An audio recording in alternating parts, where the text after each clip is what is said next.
কিছুক্ষণ আগে আমরা আসরের নামাজ জামাতে পড়েছি না? আলহামদুলিল্লাহ।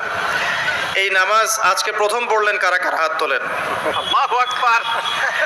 আজকে প্রথমবার নামাজ পড়লেন কারা কারা? হাত তোলেন দেখি।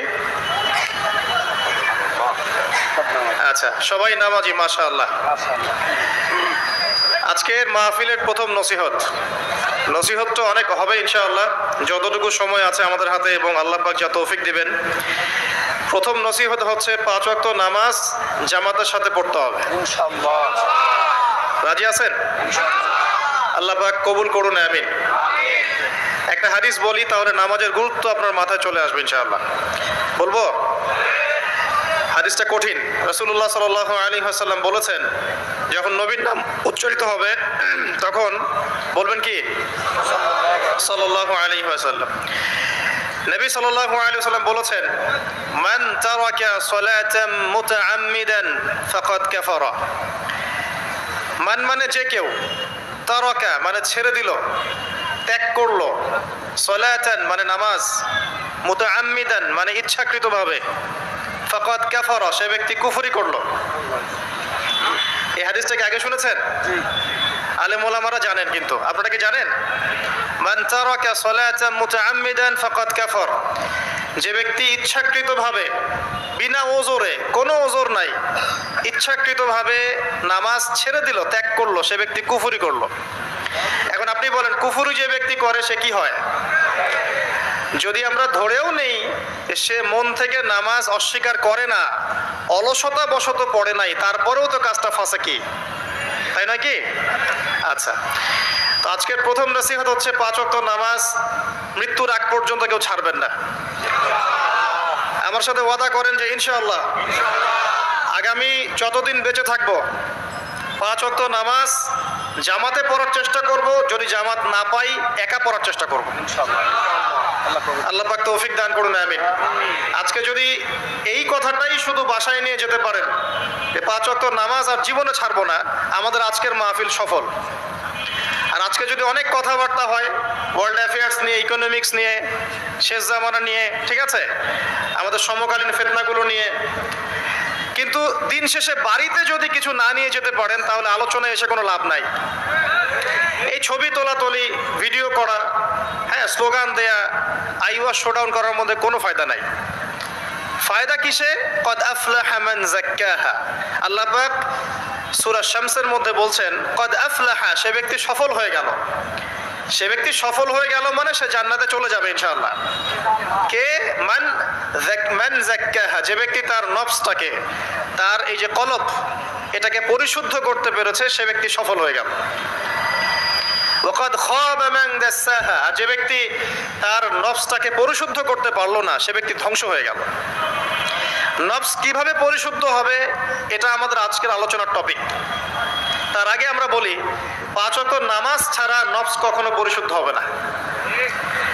আজকে আমরা অনেক যদি আলোচনা করি, বাসায় কিছু নিয়ে যেতে না পারি, তাহলে আলোচনার কোনো লাভ নাই, কোনো ফায়দা নাই।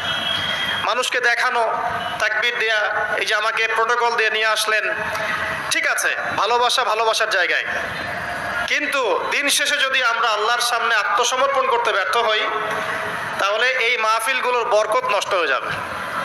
আমরা কি চাই যে মাহফিলের বরকত নষ্ট হয়ে যাক? আসরের জামাত আমরা আদায় করেছি, এই জামাত আমাদেরকে শৃঙ্খলা শিখিয়েছে, শেখায় নাই? একজন ইমাম লিড দিলেন নামাজে, আপনারা তাকে ফলো করলেন, তাই নয় কি? এটাই তো হচ্ছে মুসলিম উম্মার বৈশিষ্ট্য। মুসলিম উম্মা হবে শৃঙ্খলাবদ্ধ জাতি, যাদের প্রতিটা কাজ হবে সুশৃঙ্খল। আর আমাদের কাজগুলো কি এখন সুশৃঙ্খল? আমরা কিন্তু উশৃঙ্খল জীবন যাপন করি। দেখবেন ওই যে একটা হাদিস আছে শেষ জামানায়, যে নারী পুরুষের পোশাক পরবে, পুরুষ নারীর পোশাক পরবে।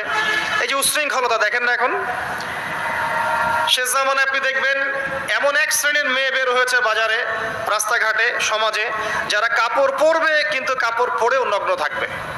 এই কোনো হাদিস আমি বানিয়ে বলছি না, সবগুলো হাদিস সহিহ। এখন দলিল দিতে গেলে অনেক সময় চলে যাবে।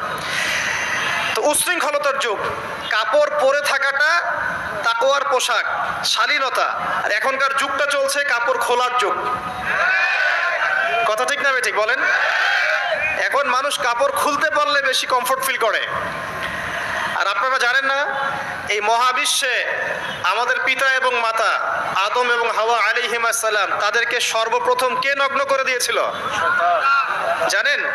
ফালাম্মা যাকাশ শাজারা, যখন আমাদের পিতা মাতা ওই গাছের কাছে চলে গেলেন, কোন গাছ?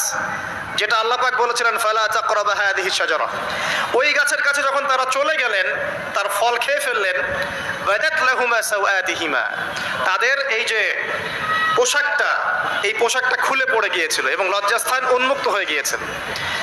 তো সর্বপ্রথম আমাদের পিতা মাতাকে নগ্ন করে দিয়েছিল কে? ইবলিস। এখন যারা মুসলিমদের গা থেকে কাপড় খুলে ফেলতে চাচ্ছে, এরা তাহলে কার অনুসারী?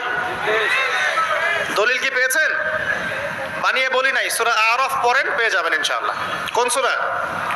সূরা আরাফ। প্রথম নসিহত প্রিয় ভাইয়েরা, এই যুগটা হচ্ছে উচ্ছৃঙ্খলতার যুগ। এই যুগে মানুষ আল্লাহ পাকের হালালকে খুব কমই পরোয়া করে। আল্লাহর হালালকে মানুষ হারাম করে নিচ্ছে, আর আল্লাহর হারামকে মানুষ হালাল করে নিচ্ছে। আল্লাহ পাকের বিশাল একটা হারাম হচ্ছে সুদ বা রিবা, আর এখন আমাদের উপর রিবা হয়ে গেছে ওয়াজিব। নাউজুবিল্লাহ। একটা দেশ নাই যেটা সুদমুক্ত, একটা জেলা পাবেন না সুদমুক্ত, একটা গ্রাম থানা ইউনিয়ন পাবেন না সুদমুক্ত। নবীজি এই যুগের কথাই হয়তো বা বলেছেন, যে যুগে মানুষ সুদ থেকে বেঁচে থাকতে চাইলেও সুদের ছিটা ফোঁটা গিয়ে তার গায়ে লাগবে। মনে করেন আপনি একটা কনস্ট্রাকশন করেছেন, একটা সুদী প্রতিষ্ঠান থেকে লোন নিয়েছেন, এখন আপনি ওই কনস্ট্রাকশনটা ভাড়া দিয়েছেন, সেখানে মনে করেন আমি ভাড়া নিয়েছি, আমি আপনাকে মাসে মাসে ভাড়া প্রদান করছি, আপনি সেই ভাড়ার টাকাগুলো কালেক্ট করছেন, করে সেই প্রতিষ্ঠানের লোন শোধ করছেন। প্রত্যক্ষভাবে না হলেও আমি কিন্তু পরোক্ষভাবে সুদে হেল্প করছি। আমি বুঝাতে পারছি না মনে হয়। এর বাইরে 1% মানুষ এখন পৃথিবীতে নাই যে ব্যক্তি রিবা থেকে বাইরে, ইচ্ছাকৃত হোক অনিচ্ছাকৃত হোক। আর এই প্রসঙ্গ আসলে আমি 2-4টা কথা না বলে থাকতে পারি না। সেটা হলো নবী সাল্লাল্লাহু আলাইহি ওয়াসাল্লাম বলেছেন, রিবার 73টা শাখা আছে পাপের, তার মধ্যে সবচেয়ে নিচু শাখা হচ্ছে নিজের মাকে বিয়ে করা। সহিহ বুখারীর একটা বর্ণনা এসেছে, যে ব্যক্তি 1 দিরহাম সুদ খায়, দিরহাম কি? রৌপ্য মুদ্রা। কোথায় আছে? জাদুঘরে। কোথায় আছে? মার্কেটে আছে। রৌপ্য মুদ্রা দেখেছেন জীবনেও? স্বর্ণ মুদ্রা দেখেছেন? কোরআনে আছে, হাদিসে আছে, মার্কেটে নাই। কেন মার্কেটে নাই? কারণ পশ্চিমারা স্বর্ণ এবং রৌপ্য মুদ্রাকে হারাম করে দিয়েছে। পশ্চিমারা স্বর্ণ এবং রৌপ্য মুদ্রার ডিলিংসটাকে মার্কেট থেকে উঠিয়ে দিয়েছে। এই জন্য আপনি মার্কেটে গোল্ড কয়েন এবং সিলভার দিরহাম পাবেন না। কিন্তু আল্লাহর রাসূল সাল্লাল্লাহু আলাইহি ওয়াসাল্লামের যুগে এটা ছিল। এখন অনেক মানুষ দেখবেন বেদাত নিয়ে কথা বলে একদম ফেনা বের করে ফেলছে, অর্থনৈতিক সেকশনের বেদাত চোখে পড়ে নাই। এখন বলতে পারে এটা তো দুনিয়াবি বিষয়। বাস্তবিক অর্থে এটা দুনিয়াবি বিষয় নয়। Nestle Pure Life Sparkling. Elevate. Paper মানির মধ্য দিয়ে, ইলেকট্রনিক মানির মধ্য দিয়ে আপনার সম্পদকে সিজ করে চুষে খাওয়া হচ্ছে, আপনি বুঝতে পারছেন না। এখন প্রতারণা করা কি জায়েজ না না জায়েজ? শুআয়ব আলাইহিস সালামের নাম শুনেছেন? একটা কওম ছিল মাদিয়ানে, শুআয়ব আলাইহিস সালামের কওম। এই কওম সম্পর্কে আল্লাহ পাক যখনই কথা বলেছেন তখনই তাদের একটা দোষ উল্লেখ করেছেন। সেটা কি? সেটা হচ্ছে যে তোমরা অন্যায়ভাবে মানুষের সম্পদ আত্মসাৎ করো না। তোমরা অন্যায়ভাবে মানুষের সম্পদ আত্মসাৎ করো না। এই কাজটা করতো শুআয়ব আলাইহিস সালামের কওম, এবং তারা মাপে কম দিত, জনগণের অর্থ সম্পদ লুটে পুটে খেত। আল্লাহ রাব্বুল আলামিন তাদেরকে ভূমিকম্প দিয়ে ধ্বংস করে দিয়েছেন। এখন এই পুরো মনিটারি সিস্টেম যেটা চলছে, এর মধ্য দিয়ে গরিব যে দেশগুলো আছে, স্বল্প উন্নত দেশ বা মধ্যম পর্যায়ের দেশ বা আরো নিম্ন পর্যায়ের অর্থনৈতিক সেকশনে, তাদের রক্তগুলো চুষে চুষে খেয়ে একটা সভ্যতা আজকে বিশাল বিশাল অট্টালিকা নির্মাণ করেছে। এই যে অন্যের রক্ত চুষে নিজে বড়লোক হওয়া, এটা কি হালাল না হারাম? এই কারণেই এই মনিটারি সিস্টেমের মধ্যে হারাম আছে। এই যুগটা সেই যুগ যেখানে মানুষ আল্লাহর হারামকে হালাল করে নিয়েছে আর হালালকে হারাম করে নিচ্ছে। রিবা একটা টাটকা হারাম, আমরা এটাকে হালাল করে ফেলেছি। এখন এই হাদিসগুলো শুনলে আমাদের গায়ের মধ্যে দাগও কাটে না, অন্তরটা কেঁপে ওঠে না, আমাদের কলবে কোনো নড়া দেয় না। নবী সাল্লাল্লাহু আলাইহি ওয়াসাল্লাম বলছেন, এক দিরহাম যে ব্যক্তি সুদ খেয়েছে সে যেন 36 বার জেনা করেছে। কতবার? আমি হাদিসটা বানিয়ে বললাম কি বললাম না, আপনারা আলেমদেরকে জিজ্ঞাসা করবেন, বাসায় গিয়ে অবশ্যই জিজ্ঞাসা করবেন। যদি দেখেন হাদিস ঠিক আছে, সহি, তাহলে আল্লাহর ওয়াস্তে এখন যেমন তওবা করলেন আমি 5 ওয়াক্ত নামাজ ছাড়বো না, ঠিক আমার সাথে আবার তওবা করেন যে সারা জীবন সুদ খাবো না ইনশাআল্লাহ। নবী সাল্লাল্লাহু আলাইহি ওয়াসাল্লাম 4 শ্রেণীর মানুষকে অভিশাপ করেছেন। এক শ্রেণী যে সুদ খায়, 2 নাম্বার যে দেয়, 3 নাম্বার যে সাক্ষী থাকে, 4 নাম্বার যে লিখে রাখে। এখন আপনি বলেন এই পুরো মনিটারি সিস্টেমের মধ্যে এই 4 শ্রেণীর মানুষ আছে না?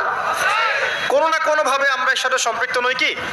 সম্পৃক্ত। অতএব আল্লাহর এই বাণীকে যদি ভয় করেন, কোন বাণী? আল্লাহ পাক বলছেন, ইয়া আইয়ুহাল্লাযীনা আমানু, হে মুমিনগণ, ইত্তাকুল্লাহ, তোমরা আল্লাহকে ভয় করো, ওয়া যারু মা বাকিয়া মিনার রিবা ইন কুনতুম মুমিনিন, তোমরা সুদের অবশিষ্ট অংশগুলো ছেড়ে দাও যদি প্রকৃতপক্ষে তোমরা মুমিন হয়ে থাকো।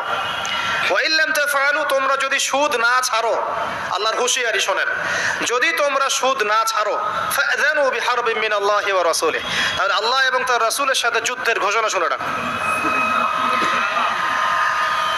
আল্লাহ এবং তার রাসূলের বিপক্ষে যুদ্ধ করে কেউ জান্নাতে যাবে? কেউ কবরের আযাব থেকে বাঁচতে পারবে? কেউ হাউজে কাউসারের পানি পাবে? আল্লাহ এবং তার রাসূলের সাথে যুদ্ধ করে কেউ টিকতে পারবে? আপনার কি তাই মনে হয়? যদি মনে হয় তাহলে দিব্যি সুদ খান, কোনো সমস্যা নাই। আর যদি মনে হয় যে আল্লাহ এবং তার রাসূলের সাথে যুদ্ধ করে আমি পার পাবো না, আল্লাহ এবং তার রাসূলের বিরুদ্ধাচরণ করে আমার কবর টিকবে না, কারণ আমি একটা কথা বারবার বলি আপনাদেরকে যে আল্লাহ ছাড়া আমাদের আপন বলতে কেউ আছে? একা এসেছেন পৃথিবীতে, একাই যেতে হবে। আপনার খ্যাতি, আপনার অর্থনৈতিক খ্যাতি, অর্থের প্রতিপত্তি, আপনার ক্ষমতার দাপট, আপনার ধর্মীয় দাপট, কোনো কিছুই, ফ্যান ফলোয়ার্স, কেউ আপনার সাথে কবরে যাবে না।